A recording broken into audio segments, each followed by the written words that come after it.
Peace education is the process of acquiring the values, the knowledge and developing the attitudes, skills, and behaviors to live in harmony with oneself, with others, and with the natural environment. There are numerous United Nations declarations on the importance of peace education. Ban Ki-moon, UN Secretary-General, has dedicated the International Day of Peace 2013 to peace education in an effort to refocus minds and financing on the preeminence of peace education as the means to bring about a culture of peace. Koichiro Matsuura, the immediate past Director General of UNESCO, has written of peace education as being of fundamental importance to the mission of UNESCO and the United Nations. Peace education as a right is something which is now increasingly emphasized by peace researchers such as Betty Reardon and Douglas Roche. There has also been a recent meshing of peace education and human rights education definition. Ian Harris and John Sinnott have described peace education as a series of teaching encounters that draw from people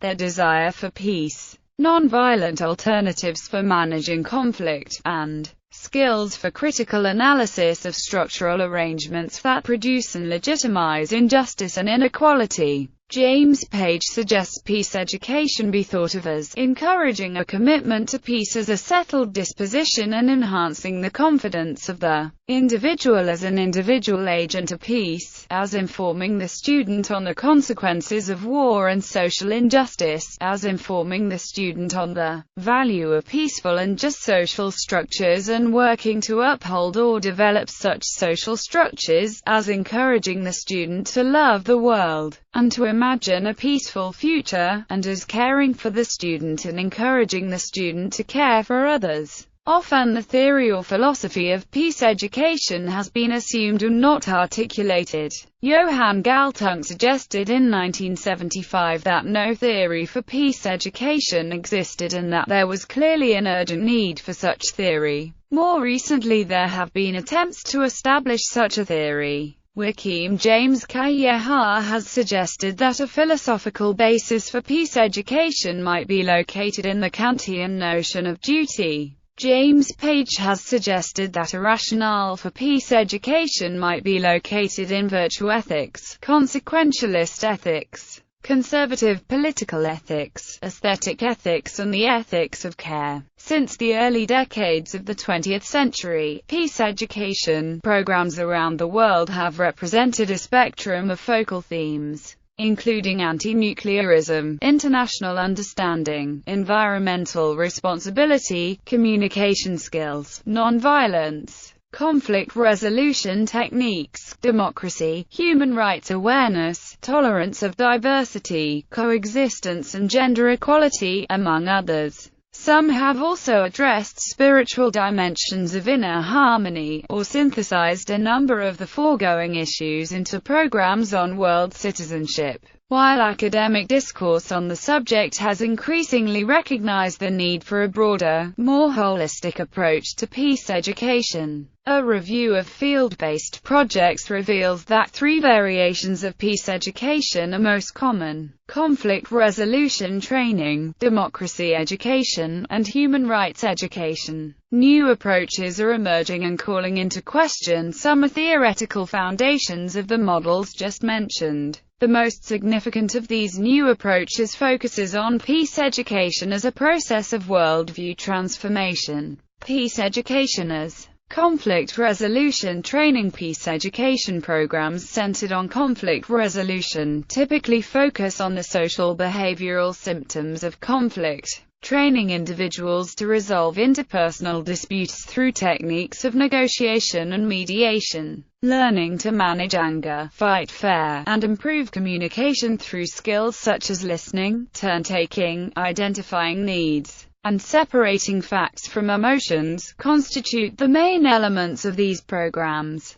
Participants are also encouraged to take responsibility for their actions and to brainstorm together on compromises in general. Approaches of this type aim to alter beliefs, attitudes, and behaviors, from negative to positive attitudes toward conflict as a basis for preventing violence. There are various styles or approaches in conflict resolution training that can give the practitioner the means to accept the conflictual situation and orient it towards a peaceful resolution. As one peer mediation coordinator put it, conflict is very natural and normal. But you can't go through your entire life beating everybody up. You have to learn different ways to resolve conflict. Democracy education. Peace education programs centered on democracy education typically focus on the political processes associated with conflict, and postulate that with an increase in democratic participation the likelihood of societies resolving conflict through violence and war decreases. At the same time, our democratic society needs the commitment of citizens who accept the inevitability of conflict as well as the necessity for tolerance. Thus, programs of this kind attempt to foster a conflict-positive orientation in the community by training students to view conflict as a platform for creativity and growth.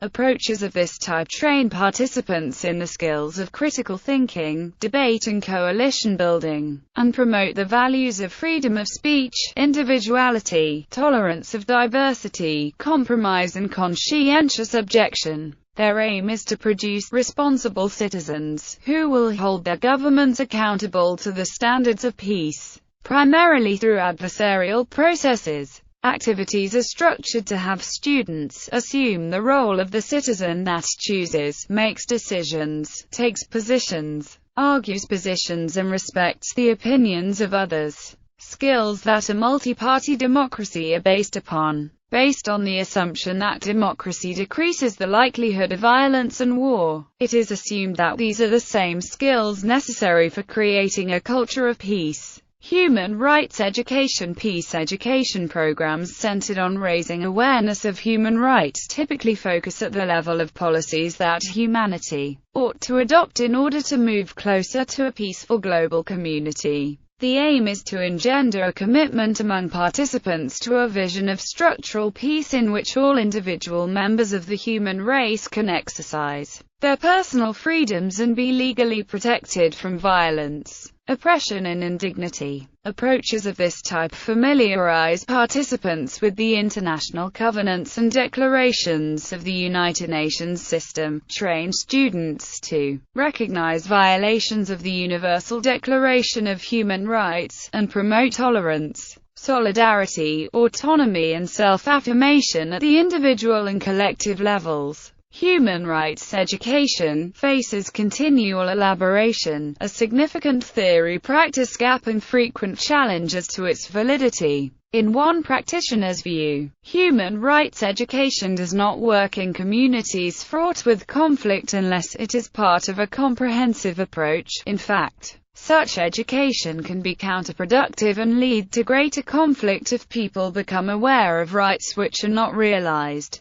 In this respect, human rights education can increase the potential for conflict. To prevent these outcomes, many such programs are now being combined with aspects of conflict resolution and democracy education. Schools of thought, along with training in nonviolent action, worldview transformation. New approaches to peace education are starting from insights gleaned from psychology which recognize the developmental nature of human psychosocial dispositions. Essentially, while conflict-promoting attitudes and behaviors are characteristic of earlier phases of human development, unity-promoting attitudes and behaviors emerge in later phases of healthy development. H.B. Danish proposes an integrative theory of peace, in which peace is understood as a psychosocial, political, moral and spiritual reality. Peace education, he says, must focus on the healthy development and maturation of human consciousness through assisting people to examine and transform their worldviews.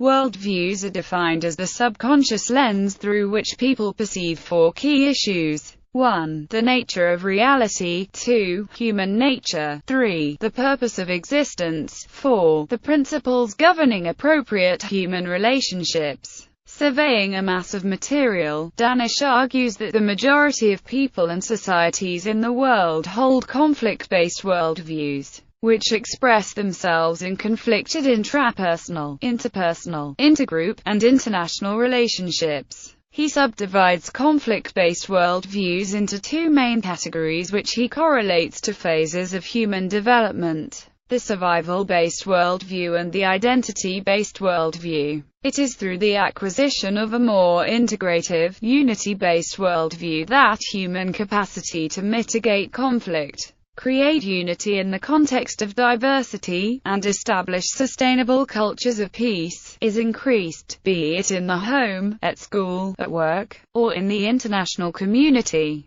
Criticism. Toh Suihin observes that each of the various streams of peace education inevitably have their own dynamics and autonomy in terms of theory and practice. Salomon has described how the challenges, goals, and methods of peace education differ substantially between areas characterized by intractable conflict, interethnic tension, or relative tranquility. Salomon raises the problem and its consequences. Imagine that medical practitioners would not distinguish between invasive surgery to remove malignant tumors and surgery to correct one's vision. Imagine also that while surgeries are practiced, no research and no evaluation of their differential effectiveness accompany them. The field would be considered neither very serious nor very trustworthy. Luckily enough, such a state of affairs does not describe the field of medicine, but it comes pretty close to describing the field of peace education. First, too many profoundly different kinds of activities taking place in an exceedingly wide array of contexts are all lumped under the same category label of peace education, as if they belong together. Second, for whatever reason, the field's scholarship in the form of theorizing, research and program evaluation badly lags behind practice, in the absence of clarity of what peace education really is, or how its different varieties relate to each other. It is unclear how experience with one variant of peace education in one region can usefully inform programs in another region. According to Clark Habibi, a general or integrated theory of peace is needed, one that can holistically account for the intrapersonal, interpersonal, intergroup and international dynamics of peace, as well as its main principles and prerequisites. An essential component of this integrated theory must also be the recognition that a culture of peace can only result from an authentic processive transformation, both individual and collective. One major aspect under debate is the issue of conflict itself in peace education theory. Most peace education programs postulate that conflict is an inseparable, indeed beneficial, aspect of human nature and human social relations. Increasingly, this assumption is being questioned.